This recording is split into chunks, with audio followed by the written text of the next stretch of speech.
అంతే ఇంకా దాదాపుగా కొలిక్కి వస్తూ ఉన్నట్టున్నాయి.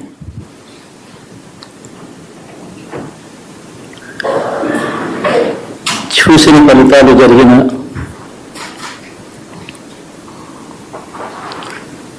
పరిస్థితులు చూస్తే నిజంగా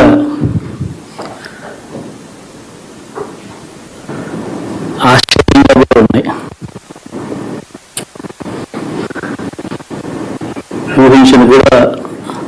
ఊహించలేదు ఇలా జరుగుతుందని, ఇలా వస్తాయని కూడా.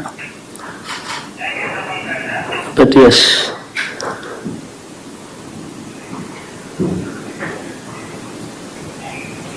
అమ్మఒడి అందుకున్న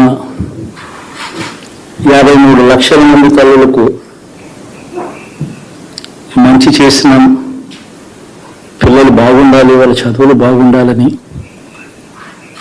తాపత్రయపడుతూ అడుగులు వేసింది. మరి అక్క చెల్లెమ్మల ఓట్లు ఏమయ్యాయో తెలీదు. 66 లక్షల మంది అవ్వాతాతలకు, వితంతులకు, వికలాంగులకు గతంలో ఎప్పుడు జరగని విధంగా మంచి చేసి వారి కష్టాల్లో తోడుగా ఉంటూ, వారి కష్టాన్ని అర్థం చేసుకుంటూ, వారి ఇంటికి పంపించే వ్యవస్థను సైతం తీసుకొస్తూ, గతంలో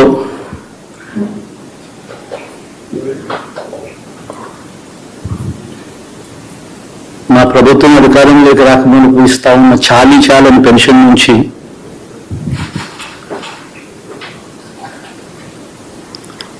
ఎంతో మంచి చేస్తూ అడుగులు వేసినా కూడా ఆ అవ్వాతాతలు చూపిన ఆప్యాయత ఏమైందో కూడా తెలియడం లేదు. దాదాపుగా 1,05,00,000 మందికి, పొదుపు సంఘాల అక్క చెల్లెమ్మలకు మంచి జరిగిస్తూ,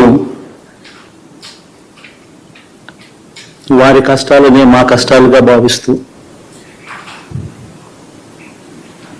ఇచ్చిన ఏ మాట తప్పకుండా అన్ని రకాలుగా వాళ్ళకు అండగా ఉంటూ, ఆసరాతో తోడుగా ఉన్నాం, సున్నా వడ్డీతో సైతం అండగా ఉన్నాం, చేయూత సైతం తోడుగా ఉంటూ నిలిచాం. మరి ఆ 1,05,00,000 మంది అక్క చెల్లెమ్మల ప్రేమాభిమానాలు ఏమయ్యాయో తెలియదు. 26 లక్షల మంది చేయూతను అందుకుంటున్న అక్క చెల్లెమ్మలు, వారి ఆప్యాయత ఏమైందో తెలీదు.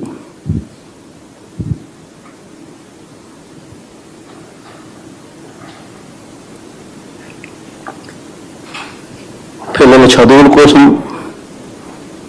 ఏ తల్లి ఏ తండ్రి ఇబ్బంది పడకూడదు అని మొట్టమొదటిసారిగా పూర్తి ఫీజులు ఇస్తూ తీసుకొచ్చి అందగా నిలిచాం. చదువు